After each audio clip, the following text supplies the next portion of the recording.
one for music, both blaring out audio. I don't know how they can think without that on. I feel like the pressure has to be like a vise constricting their head. This has got to be some Puff main stuff, man. This just reminds me of Gimmer back in like 2018 trying to manage 3 separate streams. Yes, that's true. That's true. I think there's something something a little different about Puff main. Speaking as a Puff main myself, you know, there's a little bit something a little twisted in the mind, a little off. Yeah. I could say it. A little like Freak on a Leash twisted. Yeah, like, a little bit, a little bit. Like that, or are we talking something else? I'm gonna have to sit with that. I'm gonna have to sit with those sounds. I'm gonna have to think deeply on that. Corn? Are we not on a new metal? Are we in the wavelength? No. No. There's some stuff I'll listen to, but rejected. We gotta get you. We gotta get you tuned up here, right? I gotta get my 2 headphones on and take a listen. You know. Into the mind of a Puff player. Yeah. A psychedelic installation art installment.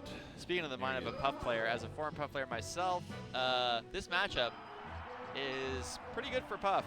I would say it's not as bad as it sometimes feels for Sheik. There are things that you can do, and like, you know, as much as people like to talk about Puff back air, you know, we talked about that wave dash off back air thing being really valuable. That's a huge part of the neutral, building up percent safely.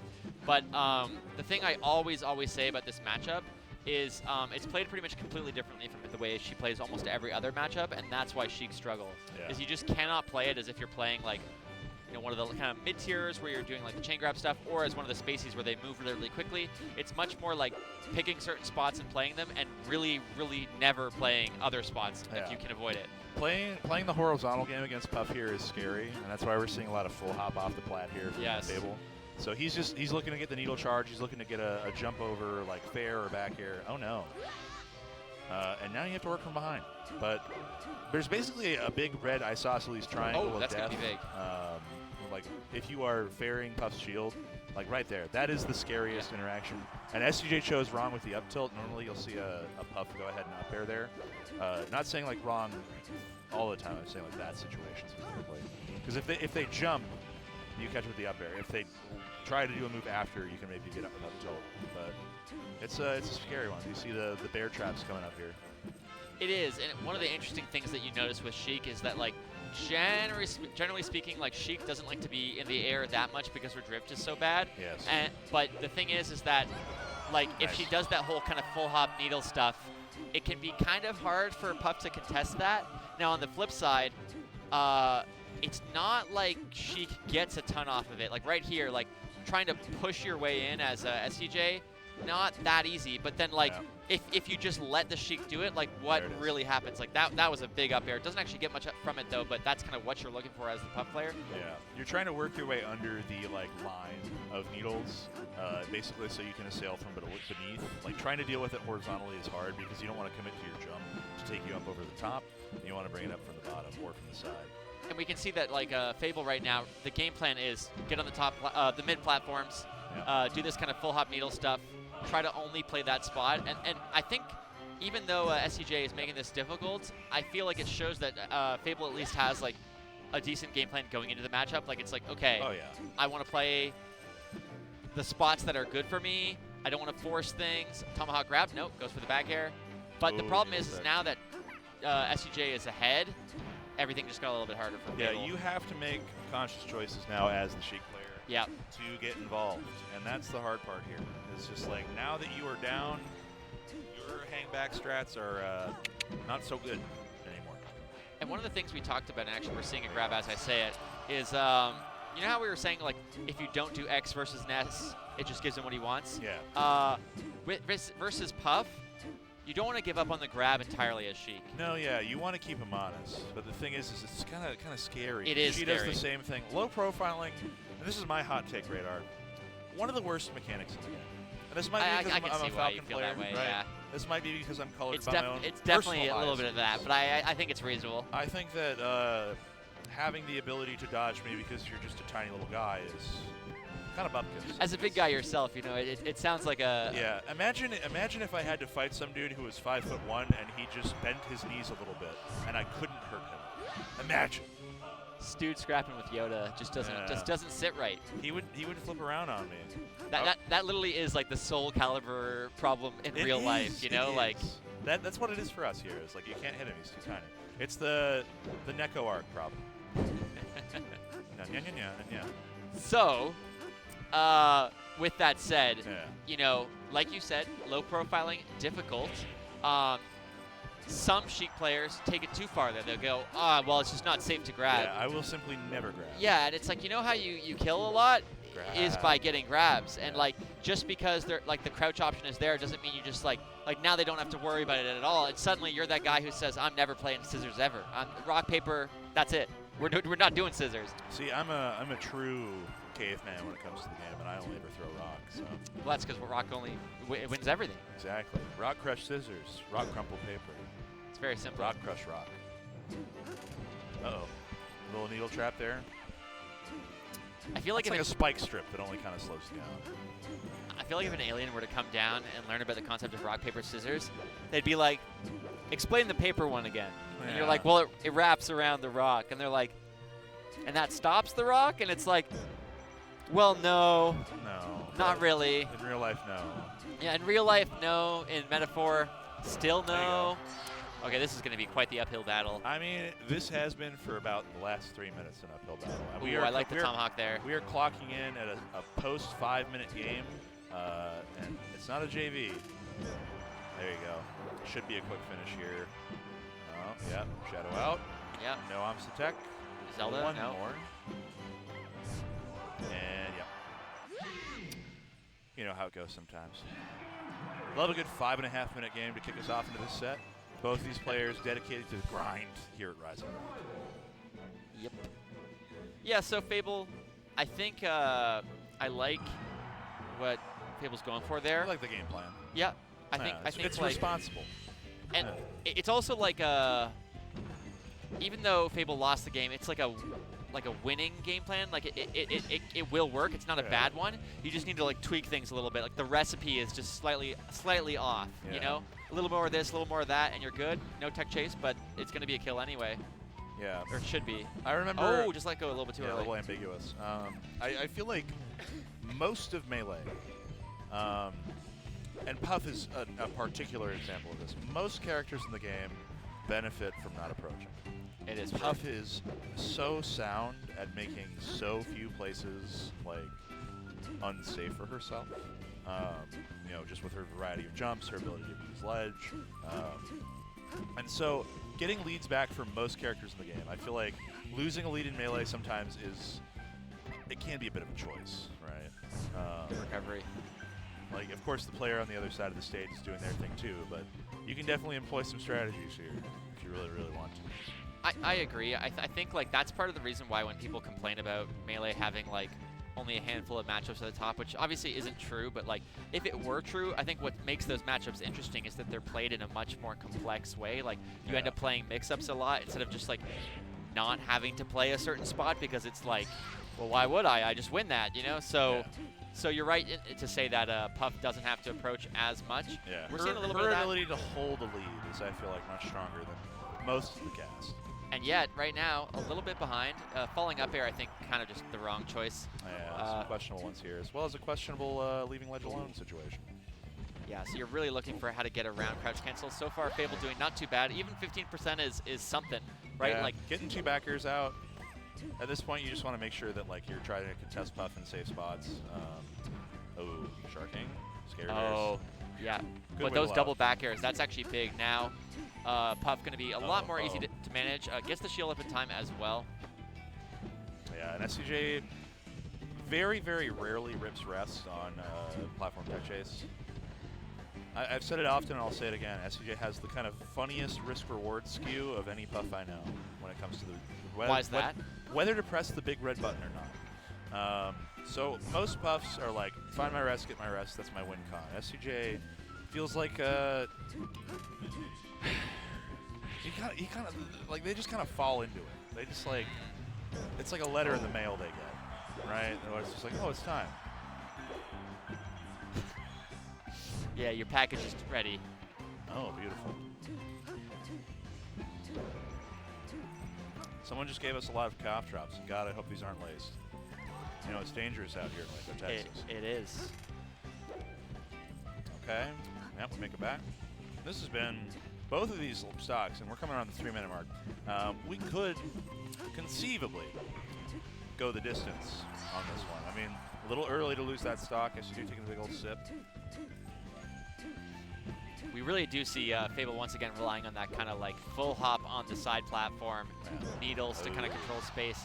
Again, percent's such an enormous factor in this matchup particularly, just because like someone like Falco, both because of Dare and Shine, can kind of like circumvent the crouch cancel stuff a little bit at times, especially with Shine. Oh yeah, this is juicy damage. Big damage. Good DI out on that first back there though, managing to escape certain death. Yeah, despite that though, getting 76 allows stuff like this to become just an edge guard off of a single hit.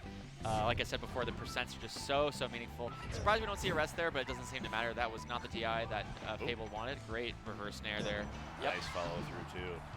And suddenly things just got a lot trickier. Yeah. So this isn't set in stone, but I'm personally very excited to see where SDJ finishes this weekend. SDJ having a killer run at Shine recently, 5th place there, making winner's side top 8, mind you. Oh! That should do it, yeah. That was the red button was ready. That was a beaut. See what I mean? That was the first rest we've seen all set. What does SDJ stand for? Spike deserves Jill. It's a Cowboy Bebop reference. Okay. Yeah. Valentine? Is that Jill? Jill? Yeah. Had one of the DFW, one of the newer folk, where they were like, that's a piece of esoteric lore that we're supposed to keep secret. I was like, no, SDJ just forgot what it meant for a while. They just couldn't remember. I love this. What I'm seeing happen right now is just seeing SDJ literally trying to take a sip after a failed rest and immediately going for another one. We get a little goofy here. I thought you were talking about the escort service that Sheik did, which I also like, the walk up. Yeah. Good DI. Should be a down throw up air. Not going to kill. No. Up smash will. Sorry. Figuring out the water situation for the commentators, but. Yeah, very helpful production team. Great stream of runners, or great stream runners, rather. Stream of runners. One interesting thing about these two characters is that both of them don't have good downward hitboxes. So if either person is above the other, it's kind of like good. Specifically if they're directly above. It's different when they're kind of like full hop, kind of angled. Yeah. But like, you know, right there, like, you know, you're above, but you've got the back air. But if they're both just kind of, one is above the other, like what do they have? Down air, that's it. Like, yeah. And in Sheik's case, she doesn't even have the drift. Yeah, you don't have a safe come down, right? Like you're basically dealing with like just having to hope that they're bad at sharking a lot of the time. Puff, at least, like she has a little more leniency because of her jumps, her drift. Sheik, meanwhile, ball. It's not a good spot. Yeah, it's the bad place. Yeah. It's the sunken place. It's the place where 4 people died. One in the bedroom, one in the hall, one in the kitchen, one in the other bedroom. Mother, father, brother. Which the best part of that whole story is we're like, and how did they die? And he's like, natural causes. And we're like, that's at least a little better. All right, well, it's not a murder. It's not a murder. So we'll take it. Honestly, if you told me that they hired that guy, I'd believe it. I would believe it. I'd believe it. I would believe it. That would be the funniest thing is like, don't come on day 1, just swing around day 2.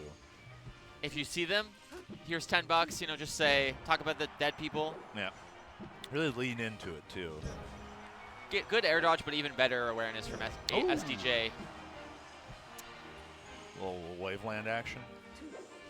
I think Puff's dash dance is possibly it's either her run or her dash dance that is the funniest looking things in the game. She's very excited. She has that like animal vibe when she's dash dancing. Like she's like excited for dinner. Yeah, exactly. She's just a little feral. Wants a little treat. Okay. Strongest lead we've seen so far from Fable, but we were talking how well Puff holds leads. She's also quite good at taking them back. Having a super move, I think, is quite important. It really is, and that super move definitely in play as we see the up tilts get thrown out. I like this up tilt pressure though. Oh, yeah, really good. Yeah. Just any damage you get is so juicy. Like even keep it together. No. Not biting off more than they can chew, but not really biting in the first place. But that's a sad little wall pain there as failed DIs in 4 times. 47 though. Yeah. You know, get get a solid hit here. You're gonna get a juicy amount of stage. As much as people like to kind of meme on the Puff doesn't care about the center stage stuff, she does. She doesn't. She just wants you to think that she doesn't. Yeah. She's the disaffected cool kid of the cast. Exactly. Yeah. I don't really care. It doesn't really matter either way. Up air's going to do it, and we like, are going to a game 4. Yeah. Fable on the board. People doing it. This would be a gnarly little reverse 3-0, considering we're probably seeing Dreamland game next, honestly. I honestly think maybe FD. A big part of this set is Fable is, I think, doing the correct things, but not being unpredictable enough. Like, I feel like a lot of what I've been seeing is, like, Fable playing the right spots, but just not doing enough, like, small, spicy moments to be like, oh, I can't just get away with X for free. I can't get away with Y for free. Because if you do that kind of like platform camp, if you do the sort of like, I only do this at these percents, it can become a little bit predictable. It's a bit by the book is what you're saying. Yes, exactly. Yeah. It's very by the book. And the thing is the book exists for a reason. It's good. It's what got Fable on the board in the first place, but just... You need street smarts. Yep. Street smarts. Ooh, this should be juicy, though. Yeah. Good tech on the platform, really too. Good tech, actually. It does get a more meaningful follow-up, positionally speaking, at least. All right. I love a little check, just a little jump check, just like, hey, are you going to stay in your shield or what? Let me know. I'll wait on you. It's important for Puff players to kind of catch that, how viable is the Tomahawk right now? Yeah. Oh, Phantom Nair. Oh, no. Another thing I think people could really benefit from whenever they're facing floaties, no matter what the matchup is, but it applies here as well, is you start to have to treat neutral interactions less like when I get the hit, I win, and more like most of the time my win is stage position. Yeah, you got to get your lick and get out sometimes. Yeah. Right. If you just push Puff out like just now, Fable kind of got and then just backed off unnecessarily. Yeah. So like that's the kind of stuff where it's like, okay, you have Puff in the corner. Don't make her convince you that she's happy there. She's not. Yeah. She's having a questionable time. It's also. It's like Ohio or something. Like they convince you with the Midwest emo, you know, like it's kind of an okay place, but you got to get out of this town. Bro, their music's so sad, though. Exactly. I mean, yeah. There's a whole song about hating Aurora, Illinois. And it's a banger. And that's the corner for Puff. That's Aurora, Illinois. Shoutouts to Aurora. I was in Peoria near Joliet the other day. Oh, beautiful tech, you were saying. And it's just like, what a terrible town. That's you got to get out of this town, Caliber. Oh, Wispy. Wispy doing a little bit of involvement on our stage positioning. Just intellectualizing every bad place in this matchup is, I got to get out of this town. I got to get out of this town. Like, above Puff on a platform, I got to get out of this town. I'm in a bad state right now. Are you doing okay? No, I'm just in Ohio. I'm just in Ohio. I was stuck in Ohio. It's terrible. Okay. Oh. Man, SDJ shadowing is so good because a lot of the time they'll just get out there and threaten like one high remark, like one high recovery. I don't know why I said remark. But then they'll just grab ledge. And it's like, oh, you're just limiting my options by shadowing. There's a very good, was it Pew Pew University, I think? I don't know if it was that one specifically, but it was back when K-Toy was making a lot of content for Melee. And there's the different states of the game. Neutral, punish, edgeguarding, and shadowing is all important in the edgeguard play. Puff, exceptional at shadowing. It's like a little ninja. Yeah, the least suspecting ninja you'd see. Right. But isn't that the ninja way? That it's the one you least expect. Exactly. What a shinobi. Yeah, the real ninja in this matchup, Puff. It's not Sheik. Oh. Thought that would have been a falling up air. Oh. Piecemealing that 2% by 2%. 2-2. 2-2. We're getting in there. As a Falco player, it's kind of like when I play this matchup, I actually am literally willing to shoot lasers to gain percent. And seeing Sheik do this like full hop needle thing where she gets 2%, and it's just like exponentially worse than the laser camping. And it puts you in such a scary position depending on where Puff is relative to you. Yeah, the thing is it's like it's not that risky, but the reward is also like terrible. Like you are getting peanuts. You're getting like, oh man. Yeah, it's like you're playing for peanuts, but the risk is like a couple dollars, and you're like, it's still peanuts though. That's not that good. Like, yeah, this is one of those like those games that promises to pay out big, but the house is like, we make 3 times as much money off this one. That's the thing, and so it goes back to what I was saying earlier about like you have to take the victory as not just the percent, but like slowing things down, like kind of like the intangibles in Melee, the stuff that you can't see but just matters. 1% is in fact sometimes a lead. Yeah. Like, especially in this matchup. Oh my god. Make it top flat. Has to wriggle on stage. He's not going to quite make it back. Both of these guys kind of just feeling each other out right now. Sheik in a bit more of a vulnerable spot for this exact reason. Any kind of meaningful hit, going to set up an edge guard. And now, this is where Fable needs to value that crouch cancel stuff. I know that SDJ going to be pretty mindful of that, not going to take the bait, but you want to be leveraging that. You want to be doing the ASDI down. You want to be kind of run up crouch. Just stuff to kind of like punish yes, the advantage you have. I love that sequence. Because that just had so many layers, just like getting down there, tomahawk, empty land, up tilt, to cover shield drop, and then reacting to like the next step, just like trying to get out there. Oh. Ooh, I think a grab would have been better, but you know, just late on the reaction. Hey, sometimes you see someone do something like that, and you feel the scramble coming in you. Yep. You know. Oh, all right. Good DI out on that, making sure didn't get clipped out by the up tilt. Yeah, if some of these dash attacks were grabs, I think the stock would be gone already, but you know, easier said than done to have that awareness and to be comfortable, because on the flip side, if you take a big risk at 26, like, you know, like that's scary. That's what I mean by having to bite the bullet a little bit. Because sometimes you just have to go, hey, this is my best option, and like even if it comes with a risk, like it closes out the stock. Yeah. Just trying to find something. You know, maybe could have walked off and down smash, honestly, because the platform push off there. Oh. Fishing. Yeah. This is kind of what I mean, though. Like, so this whole situation happened because I think in that last about minute or so, Fable was not willing to take the risk